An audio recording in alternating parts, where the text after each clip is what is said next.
Position of deputy ministers should be introduced and they should be picked from parliament. Magavana hao wanataka tume huru ya uchaguzi na mipaka igatuliwe kwenye kaunti zote 47. Uteuzi uangazie ujumuishaji kwa misingi ya kikabila, kijiografia, kitamaduni na kijinsia. Magavana hao pia wanapendekeza kuondolewa kwa afisi ya kushughulikia malalamishi katika idara ya mahakama ili kurahisisha shughuli za idara hiyo.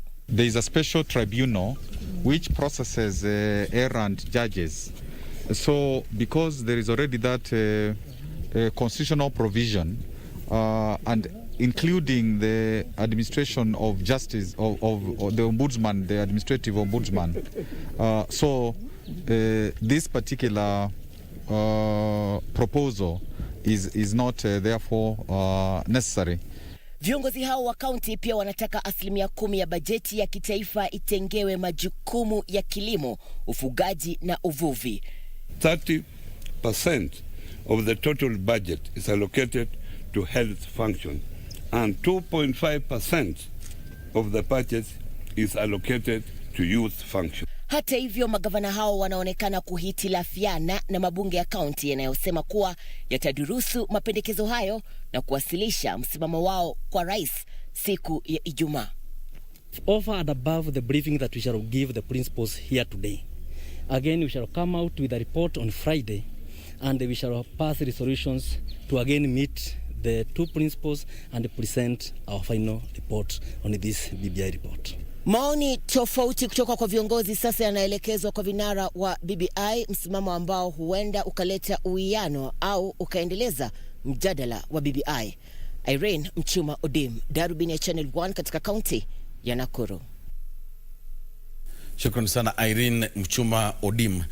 Naam, viongozi kadhaa wanawake wameunga mkono kikamilifu ripoti ya mpango wa maridhiano BBI, wakisema inawajumuisha wote. Wanawake hao walisifu ripoti hiyo wakidai kwamba kinyume cha wale ambao wanaipinga, wanawake wa humu nchini watanufaika pakubwa na iwapo itapitishwa, sharti la uwakilishi jinsia wa 2/3 nchini litakuwa limeshughulikiwa. Viongozi kadhaa wanawake wameitetea ripoti ya BBI wakiitaja kuwa ya kimaendeleo na inaolenga kuwakomboa wanawake wa humu nchini kutokana na kutengwa kisiasa. So PWDs, wherever you are countrywide, just know that your issues have been captured by the party leaders, the BBI party leaders, and they're going to ensure that our needs are not forgotten. And having a pastoralist for 15 pastoralist counties sitting in the Senate, having an equal voting right as their counterpart, that's a big gain for us. We have identified a lot of gains for women in the political space, women in the political arena. Viongozi hao walionya wenzao wa kiume ambao sasa wanatoa wito wa marekebisho wakiwataja kuwa maadui wa juhudi za uendelevu. The opposite gender rule at the county level is a matter that was in the first BBI report, second BBI report, and therefore we will not accept as women for governors to oppose it or have it removed. It is also our irreducible minimum. Yeah. Finally, tumepatiwa ruhusa ya kutengeneza a special fund ambayo inaitwa Restorative Justice Fund ambayo itakuwa 10 billion shillings. Viongozi hao waliyasema hayo kwenye hafla ambapo seneta maalum Gertrude Musuruve alituzwa tuzo ya shujaa ya mwaka 2019 na kundi la kijamii la Mzalendo kutokana na ukakamavu wake katika kushughulikia masuala ya sheria zinazohusiana na sekta ya elimu. I'm really truly humbled that the works I've been doing in the Senate in terms of legislation, in terms of championing on contemporary issues in the society was actually seen by Zalendo and the... Wakati huo viongozi kadhaa wa kaunti ya Kirinyaga wameshinikiza uwazi katika jinsi ambavyo elimu kwa umma kuhusu ripoti ya BBI inavyotekelezwa, wakiongeza kusema kuwa viongozi waliochaguliwa wanafaa kuhusishwa kikamilifu kwani wao ni wawakilishi wa watu.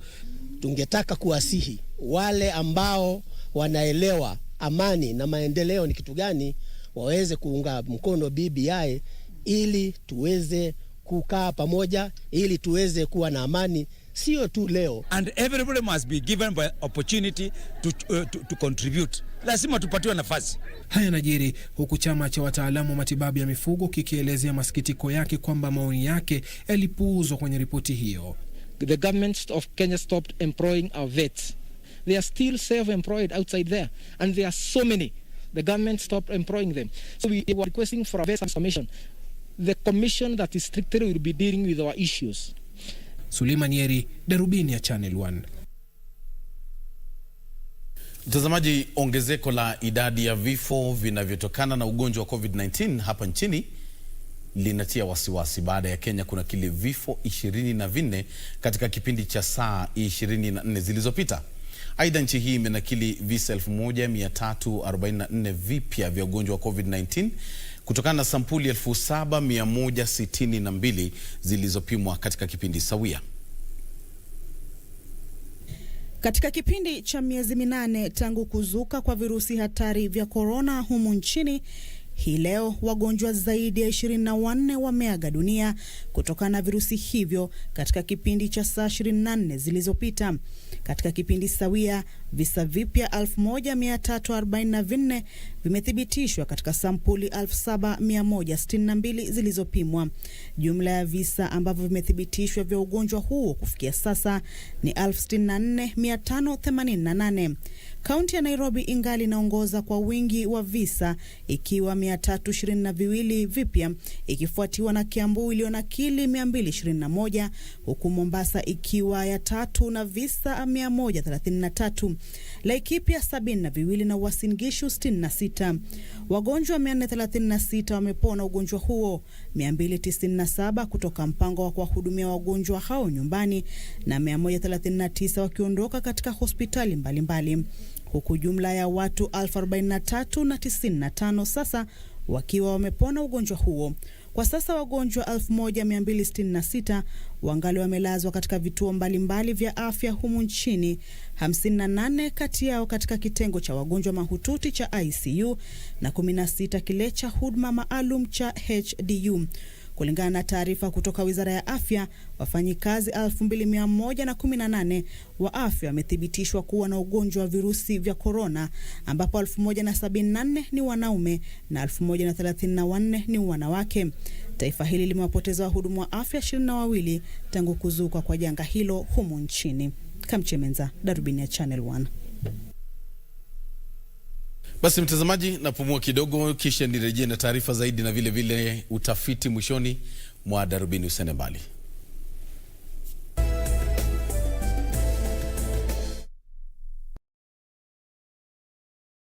Next on. How could you even think of leaving your mother alone there? Don't you see, your mother could have wandered out into the streets or somewhere else. How could I help him escape when I have problems running my own life? Tell that to the police when they come looking for you. Oh my. He's dead. He's already dead. Because of her, I had to leave Tijuana. Because of her, I got kidnapped. And because of her, I lost Fabiola Valente. Hey! Hey! Help me! Hey! But swear to me you won't say anything to anyone. Because if you tell anyone, Francisco will send me to prison.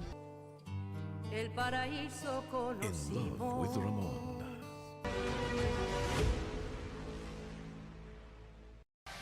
The road to the 2021 Africa Cup of Nations brings us home to another exciting qualifier where Harambee Stars host the Colasantes of Comoros on Wednesday, the 11th of November at Kasarani. Watch it live and exclusive on KBC Channel 1 at 7 p.m. as we continue to showcase Africa's best on your true sports partner. Betika proudly brings you Kenya vs Comoros AFCON qualifier live on KBC Channel 1.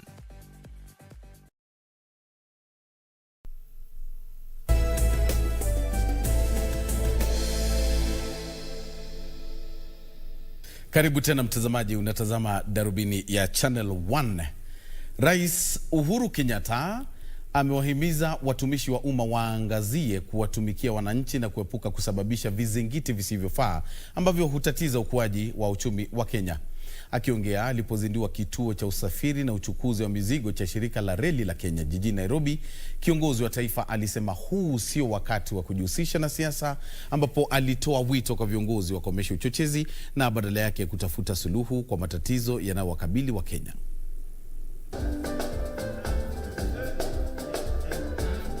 Akizindua kituo hicho cha usafirishaji shehena kinachounganisha kituo cha mizigo cha Embakasi na kaunti nyingine, Rais Uhuru Kenyatta aliwakosoa wanasiasa, ambapo alitaka waangazie masuala ya maendeleo. Hatutaki tuwe na vita kila siku ambaye inakuwa politicized for nothing, vita ambaye haina mbele ama haina nyuma. Tutafute njia ambao Wakenya wataweza kufanya biashara zao kwa njia rahisi bila kusumbuliwa.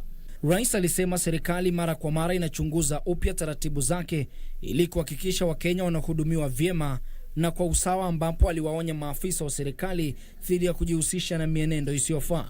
As government, we are supposed to be facilitators to enable our people to carry out their businesses and their day-to-day life and make their life easier, not to complicate their lives, because this was not a big issue to do.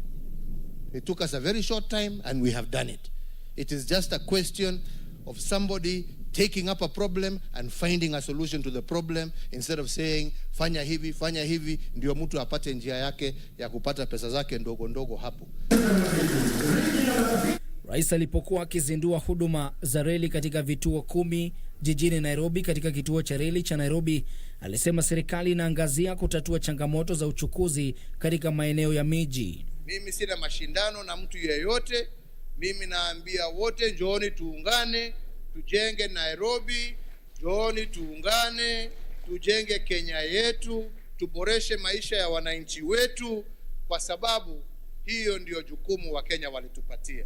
Kiongozi wa taifa alisema hatua ya serikali ya kuwekeza katika usafirishaji watu kwa jumla inatokana na changamoto mbalimbali za kiuchumi katika maeneo ya mijini, na kwamba kituo hicho cha katikati ya Nairobi kitakuwa ngome muhimu ya huduma kwa vituo 10 katika miji hiyo iliyo karibu, yakiwemo maeneo ya makazi yaliyo na watu wengi kama vile Ruiru, Mwiki, Embakasi, Athi River, Kikuyu, Kahawa, Githurai, Dandora, Pipeline na Donholm.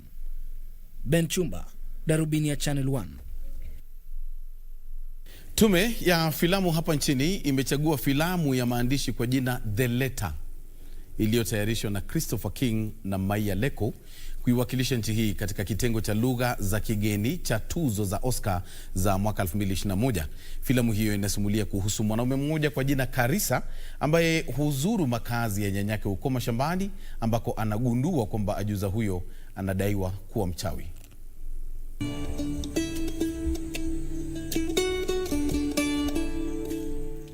Kufuatia kukamilika kwa kipindi cha watengeza filamu kuwasilisha filamu zao Oktoba 27 mwaka huu, kamati ya uteuzi ya tuzo za Oscar hapa nchini ilipokea filamu 2, moja ya maandishi au simulizi yani documentary na nyingine ya onyesho ukipenda feature kwa majina The Letter na Uradi Mtawalia.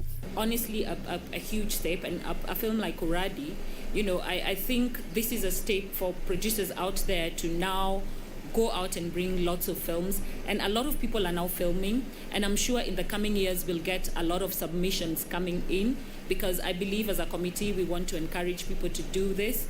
Between Uradi and The Letter, the scoring found that The Letter was the most appropriate film as far as the requirements by the Oscars is concerned.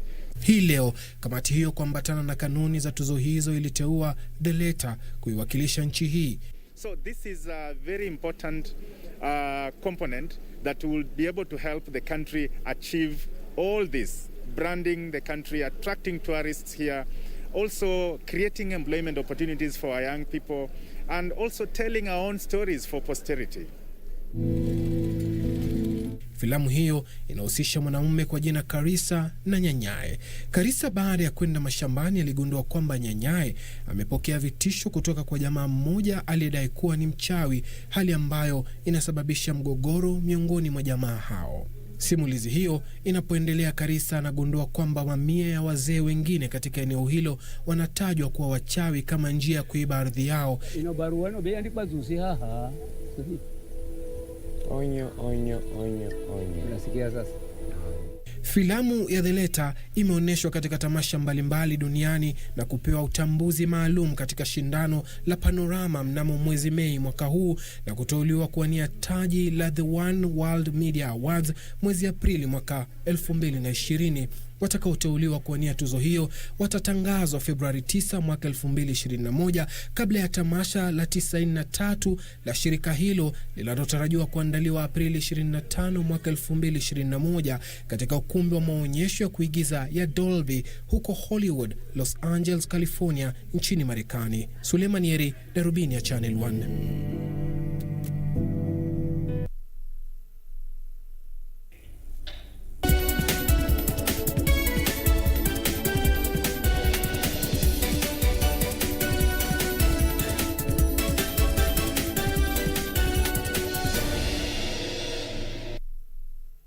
Karibu sasa katika biashara, ambapo halmashauri ya barabara nchini imeanza shughuli ya ukaguzi wa barabara za shirika la huduma kwa wanyamapori nchini KWS katika mbuga za kitaifa. Kaimu mkurugenzi mkuu wa halmashauri hiyo Rashid Mohamed alisema kuwa halmashauri hiyo imeweka lami kwenye barabara za umbali wa zaidi ya kilomita 2310 katika mbuga hizo. Kwa hizi na habari nyingine, huu hapa mkusanyiko wa taarifa zetu za biashara. Halmashauri ya barabara nchini imeanzisha shughuli ya ukaguzi wa barabara za shirika la huduma kwa wanyamapori nchini KWS kwenye mbuga za kitaifa. Halmashauri hiyo inanuia kukagua barabara katika takriban mbuga 4 zinazosimamiwa na shirika la KWS ambazo ni Tsavo Mashariki, Tsavo Magharibi, Amboseli na mbuga ya kitaifa ya Nairobi.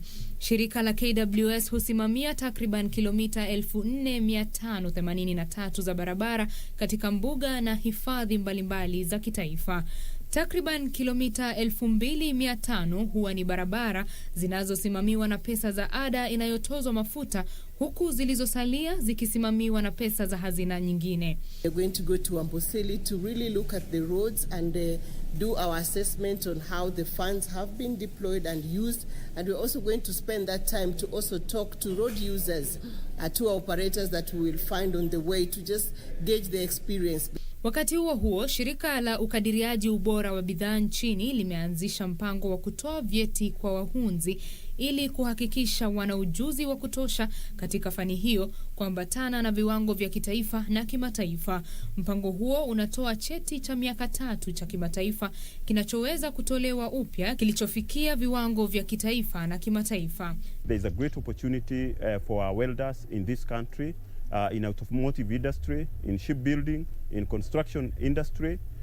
We have realized that the only way we can improve the welding that is undertaken in this country is to have a certification scheme that is now going to help KEBS to monitor the level of compliance. Na hatimaye bidhaa gushi za thamani ya shilingi milioni 100 zimeharibiwa mjini Mombasa na kundi la maafisa wa mashirika mbalimbali katika juhudi za kukabiliana na biashara haramu. Mwenyekiti wa halmashauri ya kukabiliana na bidhaa gushi Flora Mutahi amesema kuwa bidhaa za kielektroniki huwa ni asilimia kubwa ya bidhaa gushi nchini, huku nyingine zikiwa mavazi, viatu, vifaa vya uandishi na vile vya ujenzi.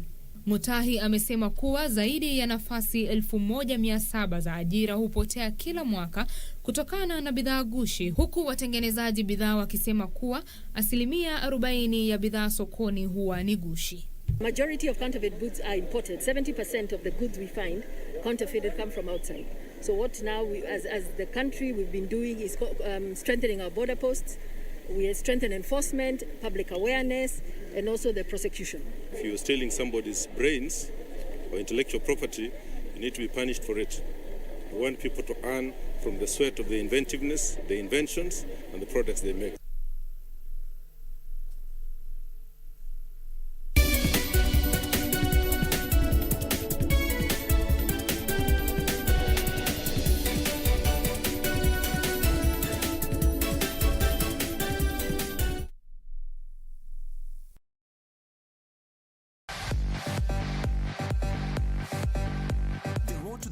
2021 Africa Cup of Nations brings us home to another exciting qualifier where Harambee Stars host the Colasantes of Comoros Wednesday, the 11th of November at Kasarani. And that goal! And it is a goal! Coming on exactly 34 minutes, Johanna Omolo. Watch it live and exclusive on KBC Channel 1 at 7 p.m. as we continue to showcase Africa's best on your true sports partner.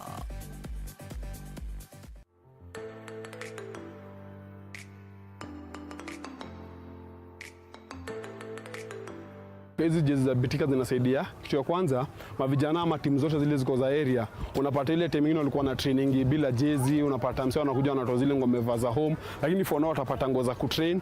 Alafu afterwards unapata hata timu tofauti zikipatana, juu nimeona kuna za yellow na kuna za red. Hizo ni timu mbili tofauti. Betika so far iko sawa, juu imekuwa ikiprovidea kutoka zile timu za Premier hadi hizi ziko chini, imekuwa ikiziangalia kila timu, haichagui na iendelee tu hivyo.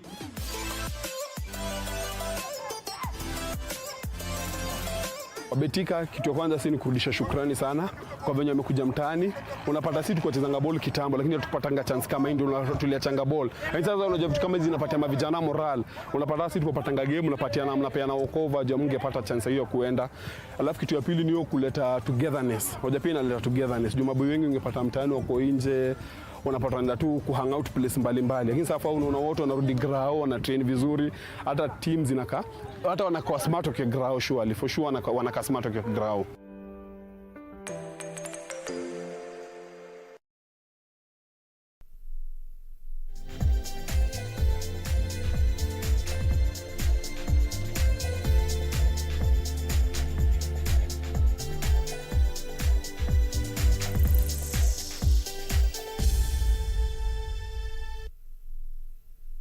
Taarifa za spoti, nimpongeze sana msomaji wetu wa spoti Suleiman Yeri, kwa jina jingine Kaka Sule, anaposherekea siku yake ya kuzaliwa siku ya leo. Happy birthday Suleiman Yeri.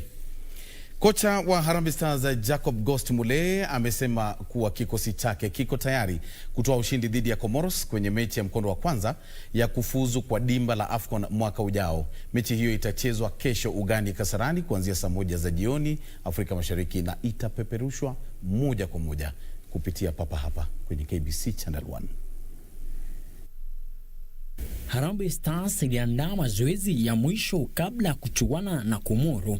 Hata hivyo, wachezaji watatu wanaocheza soka ya kulipwa nchini Zambia, Ian Otieno, John Makwata na David Owino, hawakushiriki kwenye mazoezi hayo baada ya ndege walioabiri kuchelewa.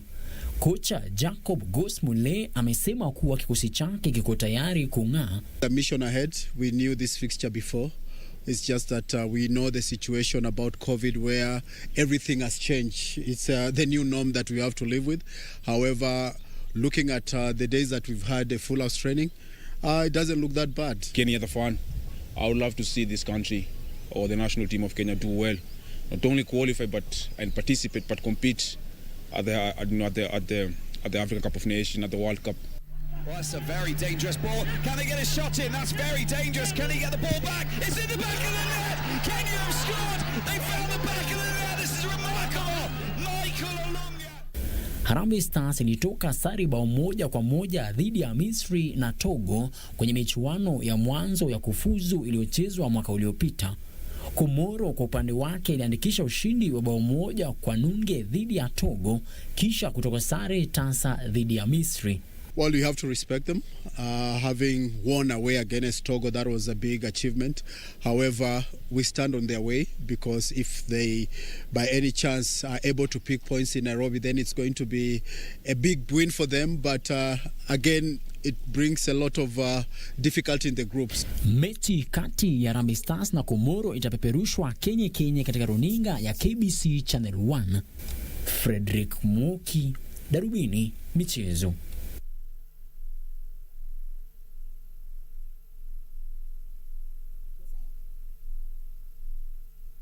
Na sasa mtazamaji, baada ya kukufahamisha kuhusiana na mchuano huo wa kukata na shoka kati ya Harambee Stars na Comoros hapo kesho ambao tutauleta live, Sasa ni vyema tusikie kutoka kwa ripota wetu Frederick Muoki. Kwa kifupi tu apate kutueleza maandalizi yako namna gani. Muoki, kama unanipata vizuri, Kasarani kwa semaje, na je mambo ni shwari kwa ajili ya dimba la kesho?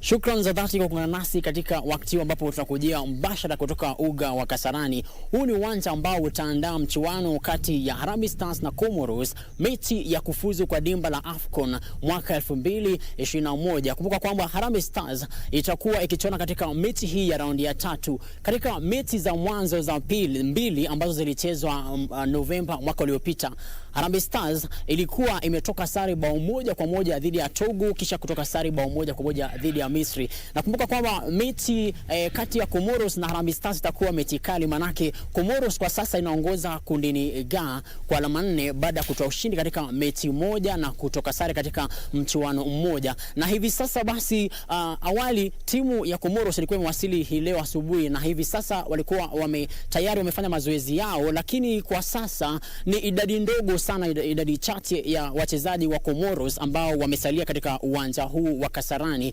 Ukiangalia kwamba kumbuka kwamba Harambee Stars ilikuwa imekita kambi katika uga huu kuanzia majuma yaliyopita, na hii leo iliandaa mazoezi ya mwisho. Mechi kati ya Harambee Stars na Comoros ni mchuano ambao utakujia moja kwa moja katika runinga yako ya KBC Channel 1 mida za saa 1 usiku za Afrika Mashariki. Harambee Stars tunaipigia upato kubuka mshindi, manake katika michuano hii ya kufuzu kwa dimba la AFCON haijafuzu ama haijatoa ushindi katika mchuano wote, lakini tutakuwa tukitarajia kwamba Harambee Stars itaonyesha mchezo mkali na itaibuka mshindi. Tunaitakia kila laheri, na nikukujulisha kwamba mashabiki wote wasibanduke, waendelee kutazama runinga yako ya KBC Channel 1. Mchuano huu utakujia moja kwa moja Kenya katika runinga yako kuanzia mida za saa 1 za usiku za Afrika Mashariki, mechi kati ya Harambee Stars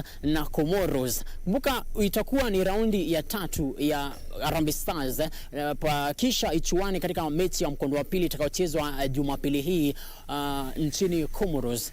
Tutakuwa tukiendelea kujuza mengi, na usibanduke pahala pote ambapo unatazama runinga KBC Channel 1. Tutakuletea mchuano huu moja kwa moja. Mimi ni Frederick Muoki, kwako Boni Musambi. Shukran. Asante sana Frederick Muoki, na kesho bila shaka tutatazama mchuano huo live kwenye runinga ya KBC Channel 1 tukiwa tumevaa mask kwa sababu hatuwezi kuchangamana wakati mgumu wa COVID-19. Tutakia Harambee Stars ushindi bila shaka. Naam, leo katika utafiti tunamalizia maswala niliyoanzisha jana kumhusu rais mteule wa Marekani Joe Biden. Jana nilikupa utafiti mchache kumhusu, kama unakumbuka, mwaka 1972 ulivyokuwa mbaya kwake baada ya kumpoteza mke wake, wanae wawili, na baadaye mwaka 2015 akampoteza mwanae mmoja kupitia saratani ya ubongo. Sasa leo namalizia kwa kueleza mengine mawili kumhusu.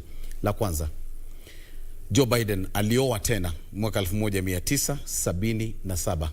Mke wake ambaye wako pamoja mpaka leo anaitwa Jill Biden. Je, ulikuwa unafahamu kwamba sasa first lady wa Amerika anaitwa Jill Biden, aliolewa baada ya mke wa kwanza kuaga dunia? Na jambo la pili, bwana huyu amewahi kufanyiwa upasuaji wa ubongo mara 2 kwa sababu ya matatizo ya hapa na pale. Amepitia wakati mgumu sana.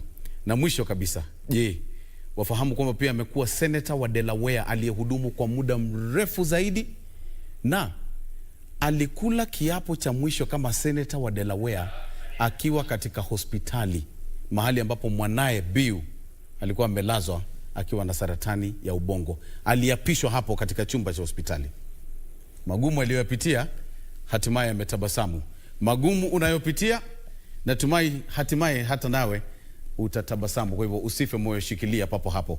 Sina la ziada, nasema santum kwa kuwa nami jana na leo katika Darubini. Sasa na kuacha mikononi mwa utabiri wa hali ya hewa na Marie Yambo. Naitwa Boni Musambi, mtangazaji wangu wa ishara anaitwa Lucy Maura. Kwa heri. Ni wasaa wa utabiri wa hali ya hewa popote ulipo, na tumai umeshinda vyema. Naitwa Mari Yambo. Imekuwa ni siku yenye vipindi vya jua, hali ya mawingu katika maeneo mengine, mvua pia katika sehemu kadha wa kadha. Ni hali ambayo tunatarajia kuendelea nayo pia hapo kesho. Lakini kabla sijakuelezea kwa kina hali itakavyokuwa hapo kesho, tuangazie hali itakavyokuwa usiku wa leo, na ni kwamba kutakuwa na mvua katika baadhi ya maeneo hapa Nairobi, sehemu za kati, ukanda pwani, maeneo kaskazini mashariki mwa nchi zikiwemo sehemu za Garissa, Mandera na Moyale. Vile vile katika sehemu za Taita Taveta na maeneo ya Machakos kutakuwa na mvua usiku wa leo. Hali itakuwa vipi kesho asubuhi? Tutamkia hali ya mawingu hapa Nairobi, lakini pia kutakuwa na mvua katika maeneo machache sawia na sehemu za kati, maeneo ya Murang'a, maeneo ya Meru na viungani mwake. Kaskazini mashariki mwa nchi zikiwemo sehemu za Mandera, Garissa na viungani mwake pia kutakuwa na mvua katika maeneo machache sawia na sehemu za Lodwar, hususan sehemu zinazopakana na Kenya na Sudan Kusini. Katika sehemu za ukanda pwani, Malindi, Mombasa na viungani mwake kutakuwa na mvua vile vile. Machakos, Makindu na viungani mwake kutakuwa na mvua nyakati za asubuhi. Katika sehemu za Kisumu na maeneo ya magharibi mwa nchi, sehemu za Kitale na Kakamega kutakuwa na mvua vile vile nyakati za asubuhi. Mchana utakuwa wenye mvua vile vile katika maeneo machache, sehemu za kaskazini mashariki mwa nchi, Moyale, Garissa na viungani mwake, hadi katika sehemu za Mombasa na Lamu. Hapa Nairobi hatutasazwa, kutakuwa na mvua vile vile katika maeneo kadhaa sawia na sehemu za kati. Maeneo ya magharibi mwa nchi zikiwemo sehemu za Kitale, Kakamega, Bungoma, tujitayarishe kwa mvua katika maeneo kadhaa. Katika sehemu za Nakuru na Kericho, vile vile katika sehemu za Lodwar, maeneo ya Mandera na Garissa kutakuwa na mvua katika maeneo kadhaa. Tuangazie hali itakavyokuwa katika maeneo ya Moyale, ambapo tunatarajia viwango vya joto kufikia nyuzi 31, katika sehemu za Garissa 35, Lamu 32, hapa Nairobi vitafikia nyuzi 23. Na basi kwa hayo natamatisha utabiri wa hali ya hewa. Tupate sasa hali itakavyokuwa katika maeneo mengine ulimwenguni. Kwa heri.